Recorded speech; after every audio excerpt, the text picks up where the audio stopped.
Trump's new 35% tariff on Canadian goods hit on August 1st, but it wasn't Canada that blinked. Canadians didn't wait for politicians. They took action with their wallets, boycotting American products in a full-blown consumer rebellion. French's ketchup flew off shelves, replacing Heinz. J.P. Wise's whiskey pushed aside Jim Beam. Napa Valley wines dumped for bottles from Niagara. In Ontario, American alcohol sales tanked, over 80% gone, almost overnight. The shelves that once screamed, "Made in USA," now proudly say, "Product of Canada."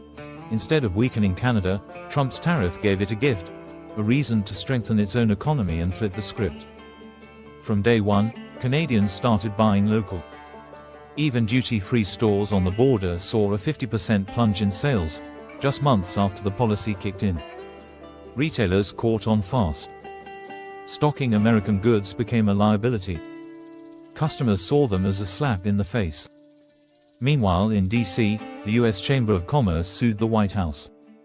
That's right, American businesses sued their own government over economic self-destruction. Napa Valley winemakers used to love Canada.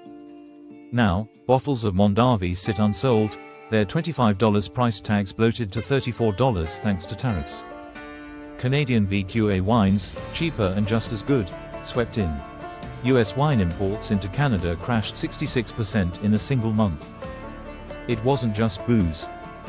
The Buy Canadian campaign exploded on social media, with thousands ditching American brands in protest. A Toronto shopper said it best, "Buying Canadian is my protest.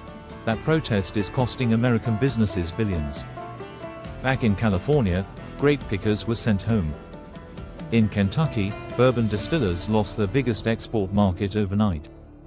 And it's not just about sales, it's shelf space.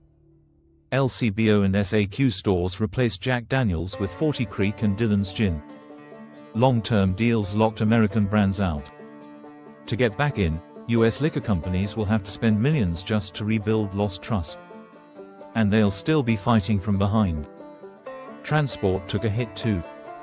Cross-border freight dropped 12.7%. Truckers are idling. Shipments delayed. Supply chains jammed. One Ohio trucker hadn't made a trip to Ontario in 3 weeks.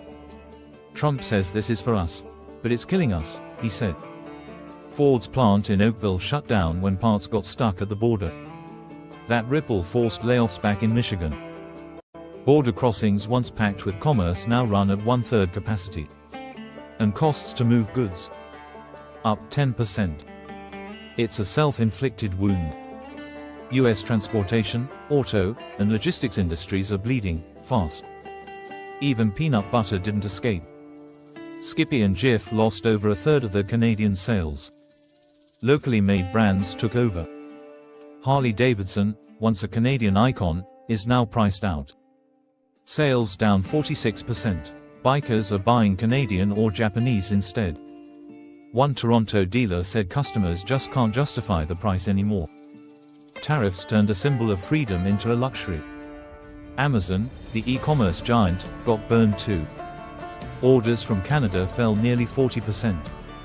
Over 110,000 Prime memberships cancelled in 3 months. Canadians aren't just dropping products, they're walking away from American services entirely. One customer said, "I cancelled Prime.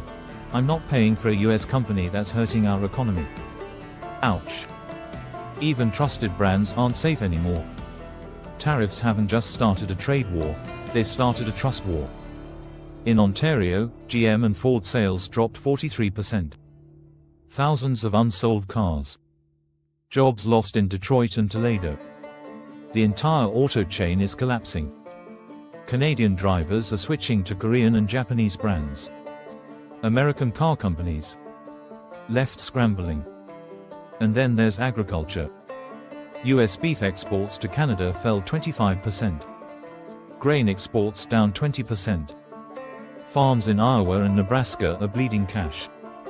Meat plants in Kansas and Texas had to shut down parts of their operations. There's simply no demand anymore.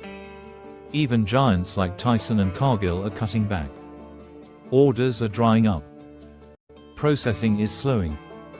Workers are getting sent home. Truckers hauling farm goods are doing fewer trips, or none at all. Tariffs choked off supply lines before anyone could react. But while the US scrambles, Canada adapts. Boycotts turned into an economic reset. Canadian products are booming. Consumers didn't flinch. They leaned into their own economy, and they're thriving.